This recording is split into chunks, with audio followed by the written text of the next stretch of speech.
사진을 보실까요? 이 사진이 어린이 화장실입니다. 그런데 칸막이가 없어요. 그래서 정말 크게 논란이 됐습니다.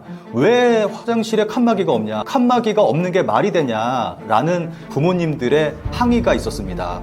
그리고 오사카 엑스포의 개최 진짜 목적은 카지노에 있습니다. 지금 공사 중에 있습니다. 그런데 이 부분도 카지노가 좀 긍정적으로 볼 수가 없는 게 일본에서 오사카에 카지노를 짓겠다라고 뉴스가 나왔을 당시에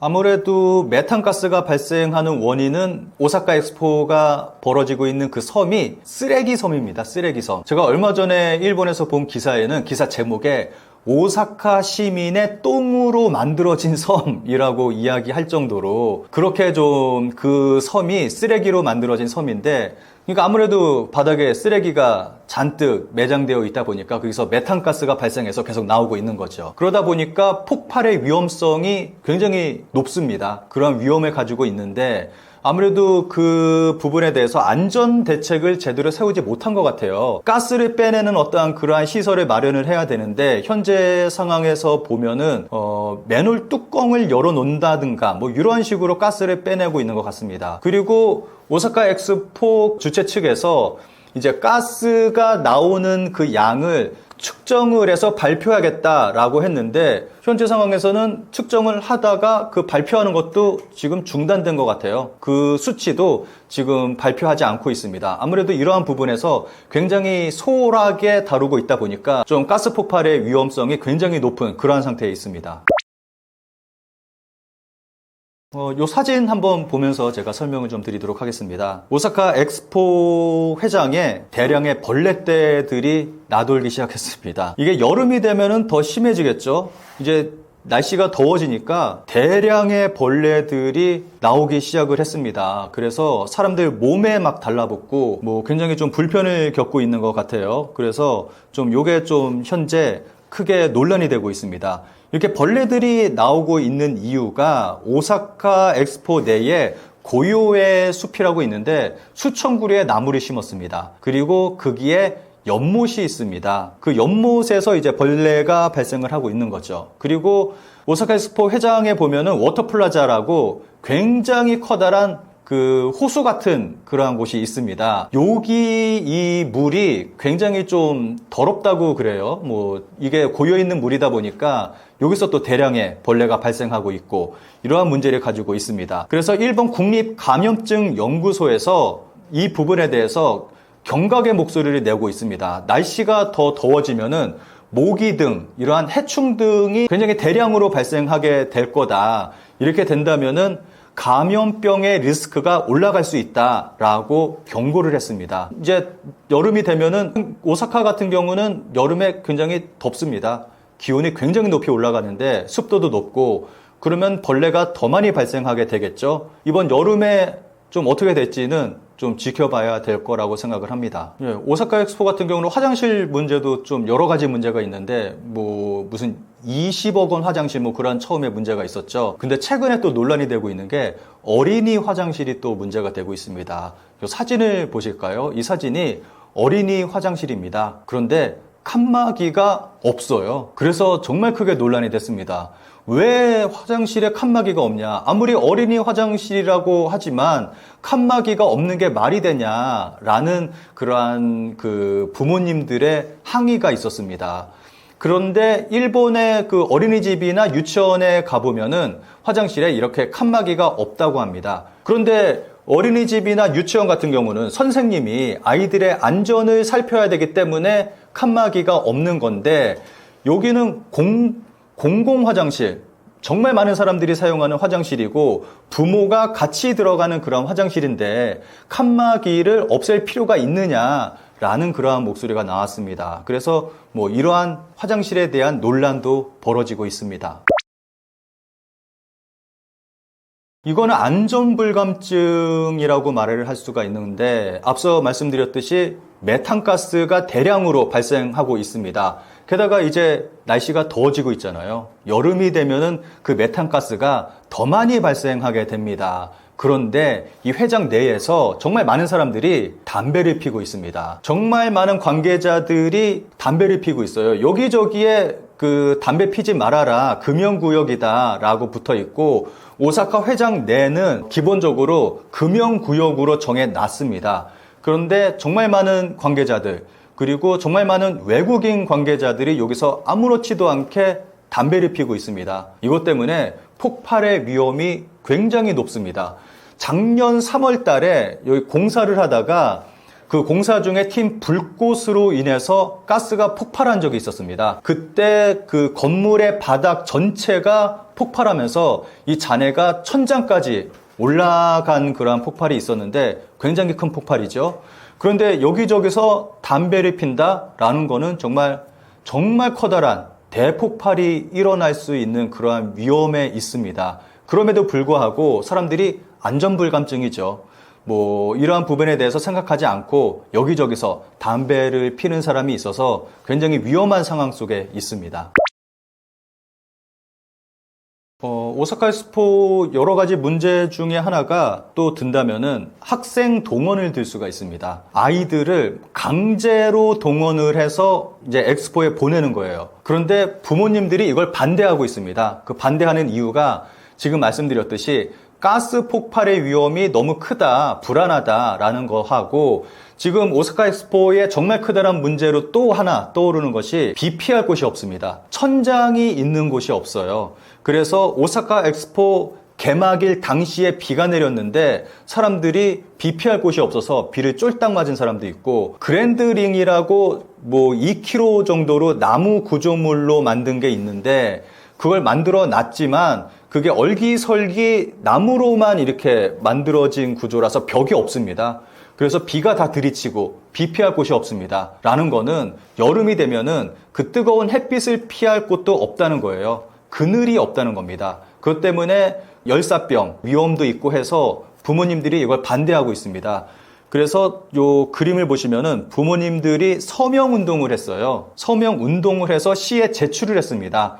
강제적으로 학생들 동원하지 말아라, 아이들 엑스포에 보내지 말아라 라고 서명 운동을 해서 시에 제출을 했는데 시에서는 아무런 답변도 하지 않고 있는 상황에 있습니다. 또 재미있는 데이터가 나왔는데 이 그래프를 한번 보시면은 오사카 엑스포 방문객 연령별 분포를 나타낸 그래프입니다. 정말 놀랍게도 70대 이상이 35%, 60대가 22%, 50대가 19%, 그러니까 50대 이상이 70% 이상을 차지하고 있습니다. 대부분 나이 많은 사람들만 엑스포를 찾고 있다고 볼 수가 있는 거거든요.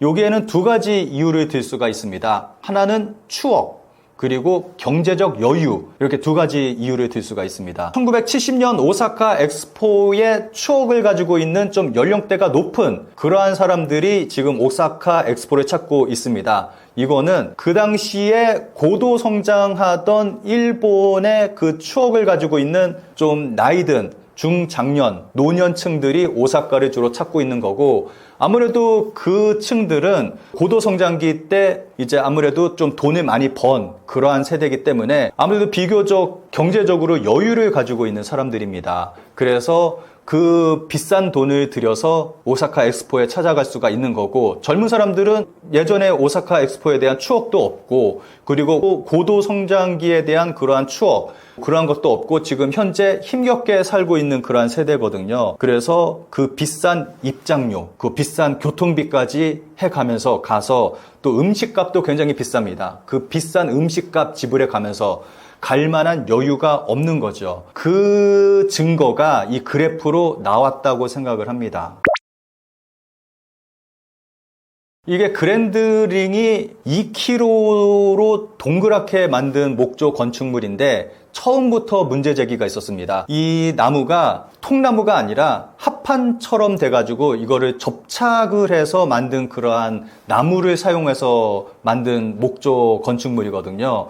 그런데 처음에 이게 사진을 보시면은 얼기설기 이렇게 만들어진 그러한 구조물입니다. 그런데 처음에 이게 연결 부분이 정확하게 연결되어 있지 않다, 좀 삐딱하다, 이러한 문제 제기가 있었습니다. 그런데 최근에 이제 개막을 하고 오픈을 하면서 많은 사람들이 이제 몰려들었잖아요. 그러면서 그랜드링 위로 올라갔습니다. 그 그랜드링 위에 산책로가 있습니다. 길을 만들어 놔서 사람들이 그 위를 걸을 수 있게 만들어 놨는데, 지금 이 사진을 보시면은 일본 SNS상에 올라온 사진입니다. 빨갛게 동그라미 쳐놓은 부분을 보면은 이게 밑으로 휘어 있습니다. 그래서 야, 이러다가 무너지는 거 아니냐라는 목소리가 일본 SNS에서 터져 나왔습니다. 굉장히 허술하게 만들어진 거 아니냐, 이러한 논란이 일고 있습니다. 그리고 또 하나의 문제점을 든다면은 이 그랜드링의 일부가 후쿠시마 산 목재로 만들어졌다는 부분도 들 수가 있습니다.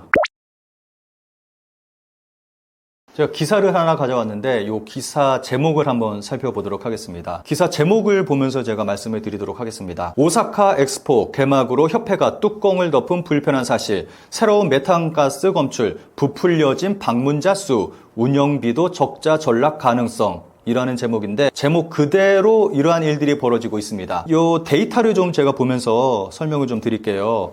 오사카 엑스포 협회는 총 방문자 수를 2,820만 명으로 상정을 하고 있는데, 이를 달성하기 위해서는 하루에 15만 명이 방문을 해야 됩니다. 매일 하루에 15만 명. 게다가 이 숫자는 손익분기점을 밑도는 수치이기도 합니다. 이렇게 이 숫자가 방문한다고 해서 이익이 남는 그러한 숫자가 아니기도 합니다. 최소한 운영비 적자라도 면하기 위해서는 하루에 12만 명의 방문자가 있어야 합니다. 게다가 협회 측은 매일 방문자 수를 발표하고 있기는 한데, 이 수에는 스텝의 숫자까지 들어가 있습니다.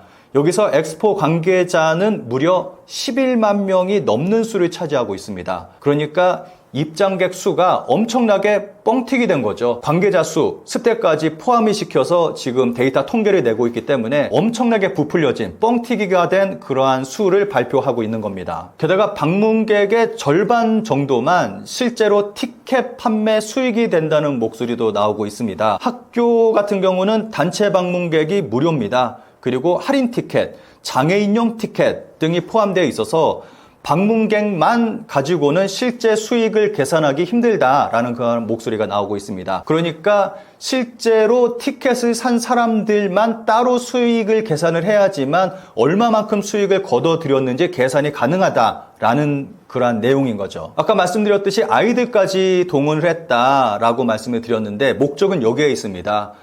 방문자 수를 더 늘리기 위해서 이제 학교에 아이들까지 동원을 해서 강제로 오사카 엑스포에 보내고 있는 겁니다. 이렇게 이러한 목적이 있기 때문에 뻥튀기로 부풀려서 잘 되고 있다, 이렇게 많은 사람들이 찾아오고 있다, 그리고 이렇게 많은 사람들이 찾아오고 있기 때문에 많은 수익을 거둬들이고 있다, 걱정하지 말아라 라는 그러한 메시지를 던져주기 위해서 이 모든 행위를 하고 있는 겁니다. 그리고 오사카 엑스포의 그 개최 진짜 목적은 카지노에 있습니다. 지금 오사카 엑스포가 벌어지고 있는 게 그 섬이잖아요. 쓰레기 섬. 여기에 카지노를 처음에 지을 계획을 세웠는데, 근데 이 쓰레기 섬에 떨렁 카지노만 세우게 된다면은 투자 유치를 하기가 어려워집니다. 그렇기 때문에 우선은 국제적인 이벤트, 오사카 엑스포를 먼저 개최를 하게 되면은 이 섬에 대한 가치가 올라가게 되잖아요. 그리고 사람들의 시선도 주목을 받게 되고, 그래서 여기에 카지노에 대한 투자에 대한 그것들을 좀 모을 수 있는 그러한 계기를 만들기 위해서 먼저 오사카 엑스포, 국제적인 행사를 먼저 개최하게 된 겁니다. 그래서 오사카 엑스포의 진짜 목적은 카지노에 있다라고 말씀을 드릴 수가 있습니다. 그리고 엑스포를 개최하게 된다면은 기본적인 인프라 설비가 들어가게 되잖아요. 그러니까 이 부분도 국가 세금으로 인프라 설비를 다 해버리기 때문에 카지노에서 이러한 부분들을 투자할 필요가 없게 되는 거기 때문에 좀 이러한 부분도 염두에 두고 우선 오사카 엑스포를 개최하게 됐다고 볼 수가 있는 거죠. 그리고 지금 현재 오사카 엑스포 옆에 카지노를 지금 건설을 하고 있습니다. 공사 중에 있습니다. 그런데 이 부분도 카지노가 좀 긍정적으로 볼 수가 없는 게, 일본에서 오사카에 카지노를 짓겠다라고 뉴스가 나왔을 당시에, 그와 동시에 태국에서도 카지노를 짓겠다라는 뉴스가 나왔습니다. 그래서 지금 현재 일본 오사카 카지노는 태국 카지노하고 경쟁을 해야 되는 그러한 상황에 놓여 있습니다. 라는 거는 여러분들이 봤을 때 카지노가 태국에도 있고 일본에도 있다. 그러면 어느 쪽을 선택을 하시겠습니까? 태국은 아무래도 세계적으로 유명한 관광지입니다. 그리고 물가도 굉장히 저렴합니다. 그리고 관광 인프라 뭐 여러 가지 이러한 것들이 굉장히 잘 돼 있는 나라입니다. 라는 거는 많은 사람들이 아무래도 태국을 선택하지 않을까라는 그러한 생각이 듭니다. 일본의 카지노는 아무래도 불안불안한 상황에 놓여 있다고 저는 생각을 합니다. 그리고 이 부분은 일본의 정치권하고도 연결이 되어 있습니다.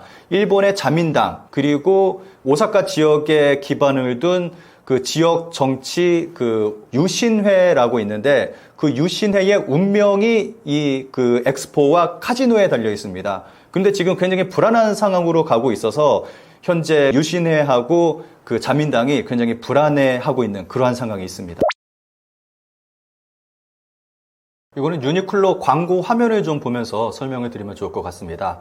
2019년에 한국에서 방송한 유니클로 광고인데 90대 할머니하고 10대 패션 디자이너의 대화로 구성한 광고를 전 세계에 배포했습니다. 유니클로가. 광고에서 10대 디자이너가 제 나이 때 어떻게 입으셨어요? 라고 90대 할머니에게 물어보는데 그때 90대 할머니가 그렇게 오래된 일은 기억 못해 라고 영어로 이야기를 합니다. 그런데 한국에서는 이 부분을 맙소사 80년도 더 된 일을 기억하냐고 라고 원본과는 다르게 광고를 내보내서 정말 크게 논란이 됐습니다. 이게 80년 전 위안부 할머니를 비하한 거 아니냐라는 논란이 일어서 그때 굉장히 좀 크게 문제가 됐었죠. 그러면서 유니클로 불매 운동도 정말 크게 벌어지기도 했고 이것 때문에 좀 논란이 됐었죠. 그리고 아파호텔 같은 경우는 혐한 호텔로 굉장히 유명합니다. 그 각 객실마다 책이 비치되어 있는데 그 책이 정말 내용이 정말 충격적입니다. 이 책을 호텔 그 회장하고 그 호텔 사장이 부부인데 둘이서 쓴 책을 자기들이 쓴 책을 객실마다 전부 배치를 해놨어요. 그 책 내용을 보면은 1910년 한일 강제 병합은 한국 내에서도 찬성파가 다수였고 이후 일본이 거액의 인프라를 투자해줬고 위안부는 자발적으로 돈을 벌기 위해 나선 것이지 강제로 끌려간 성노예가 아니다 라는 등의 내용이 들어 있습니다. 그리고 난징 대학살과 관련해서는 당시 일본군이 민간인을 포함해 비전투원은 한 명도 죽이지 않았고 무장한 게릴라들을 어쩔 수 없이 처형한 것이 전부 뭐 이러한 내용이 들어 있습니다. 그래서 한국 언론에서도 굉장히 대대적으로 보도가 된 적이 있습니다. 그런데 최근에 보면 좀 안타까운 게 일본으로 최근에 여행들 많이 가시잖아요. 그러면서 한국의 유튜버들도 일본으로 많이 가고 있습니다. 그런데 그 유튜버들이 아파호텔에서 좀 숙박을 하는 거를 찍어서 내보내더라고요. 심지어는 아파호텔을 홍보해주는 유튜버도 있는 걸 봤습니다. 여기 저렴하고 좋다. 어딜 가나 많이 있고 굉장히 저렴하다. 가성비 숙소다.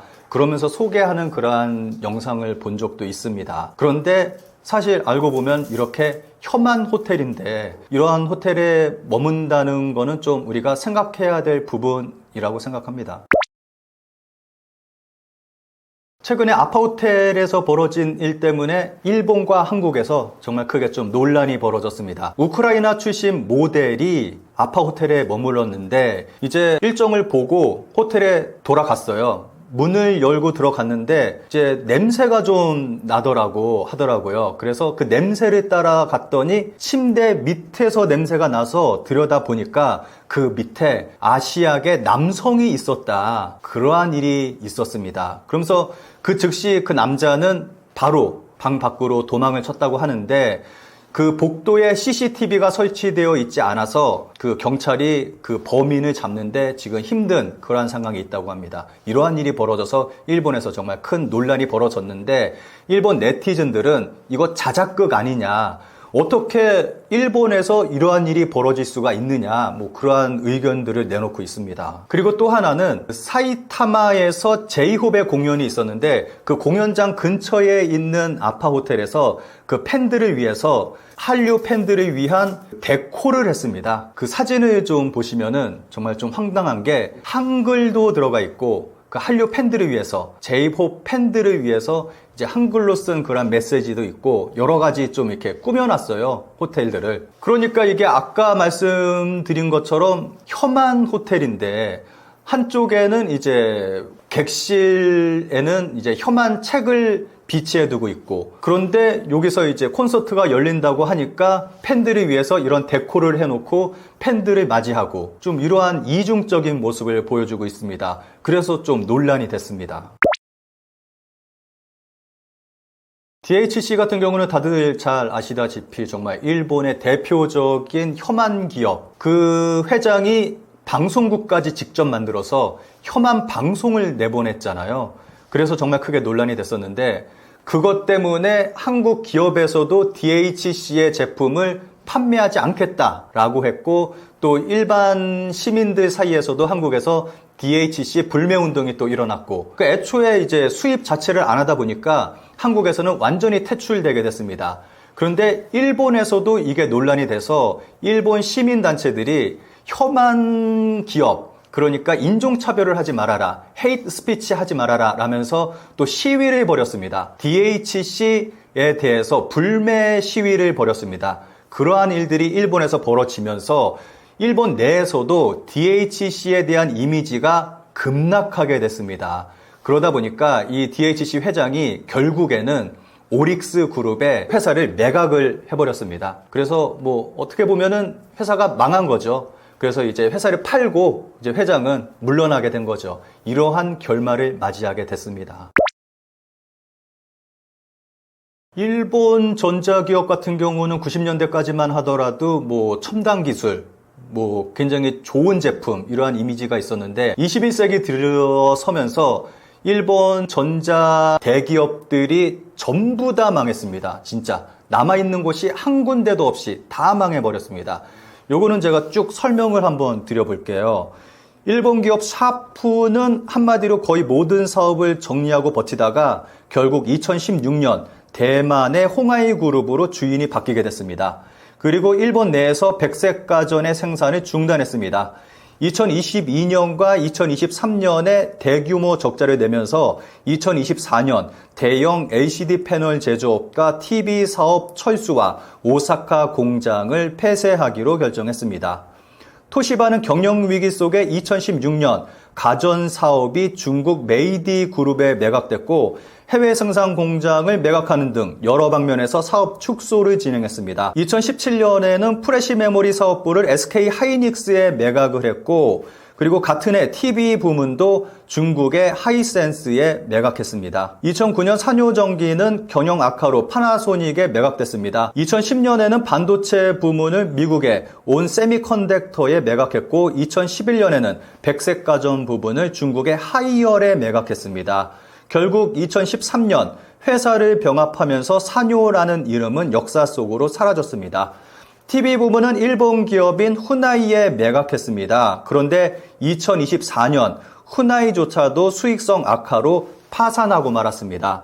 그리고 산요 가전은 중국 하이얼에 매각되면서 이름 자체를 아쿠아라는 이름으로 바꿨습니다. 그러니까 사명이 아쿠아가 됐고 제품명도 아쿠아가 돼버렸습니다. 그래서 그 일본 가전 매장, 뭐 빅카메라, 뭐 요도바시 카메라 이런 데 가면은 아쿠아라는 브랜드 가전 제품이 쫙 깔려 있습니다. 그게 굉장히 인기리에 잘 판매가 되고 있습니다. 그리고 놀라운 건 이 아쿠아 브랜드가 일본인들은 일본 브랜드, 일본 회사로 생각하는 사람들이 굉장히 많다는 겁니다. 이것도 그림을 보면서 좀 설명을 드리도록 하겠습니다. 일본 TV 시장 점유율을 나타낸 그림입니다. 보시면은 하이센스, 중국의 하이센스 그룹의 TV가 40%를 차지합니다.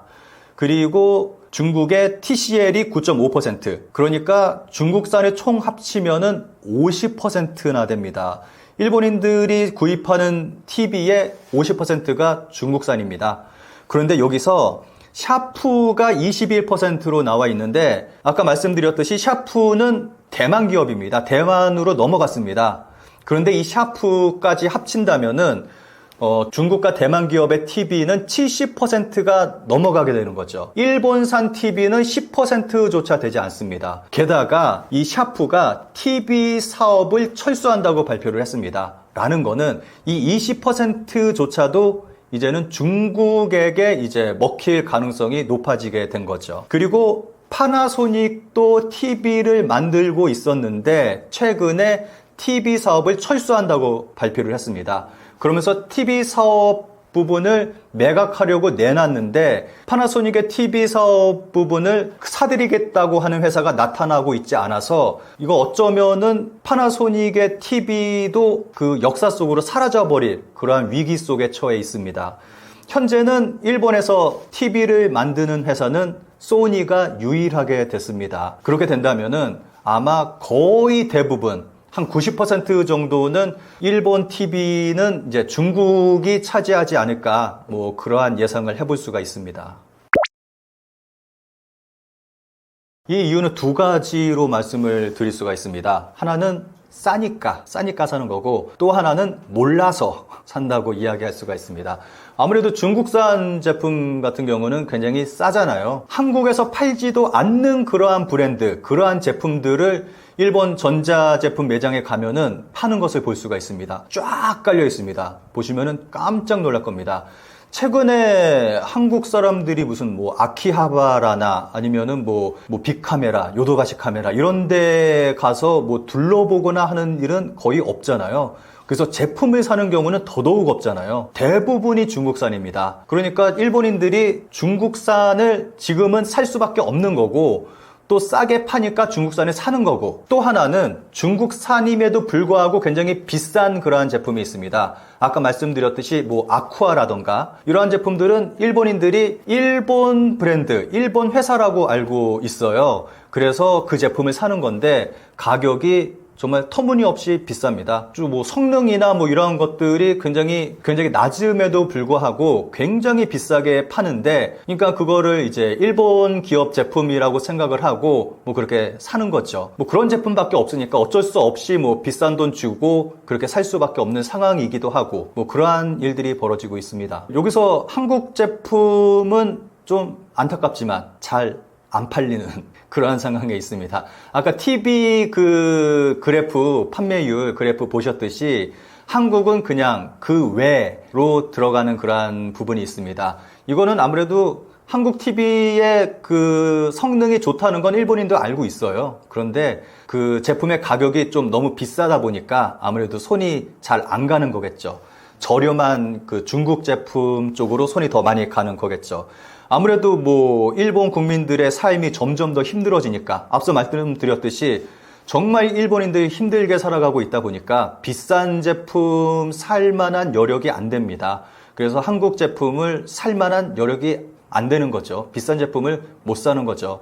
그래서 점점 더 중국 제품을 사는 그러한 비율이 더 높아지고 있는 것 같습니다. 최근에는 중국 전기 자동차도 일본에 진출을 해서 아무래도 일본에서 좀 인기리에 판매가 되지 않을까 좀 그러한 예상도 나오고 있을 정도라서 좀 아무래도 일본의 분위기는 중국 제품이 전반적으로 점령하는 그러한 일이 벌어질 것 같습니다. 몇 해 전에 유니클로는 그 한국의 위안부 할머니들을 조롱하는 듯한 그러한 광고를 내보내서 논란이 됐습니다. 그리고 아파 호텔은 혐한 호텔로 정말 말도 안 되는 책들을 각 객실에 비치해 놓고 있습니다. 그리고 DHC는 혐한 활동을 하다가 결국에는 망해버렸습니다. 이러한 기업들은 아무래도 뭐 우리 시각에 봤을 때는 나쁜 기업이죠. 안 좋은 기업들이죠. 이러한 기업을 우리가 완전히 망하게 할 수는 없습니다. 그런데 우리가 최소한 한국에서만큼은 우리가 불매를 한다면 최소한 한국에서만큼은 몰아낼 수 있다고 생각을 합니다. 우리의 작은 힘이 모이면 세상을 바꿀 수 있다고 생각합니다. 감사합니다.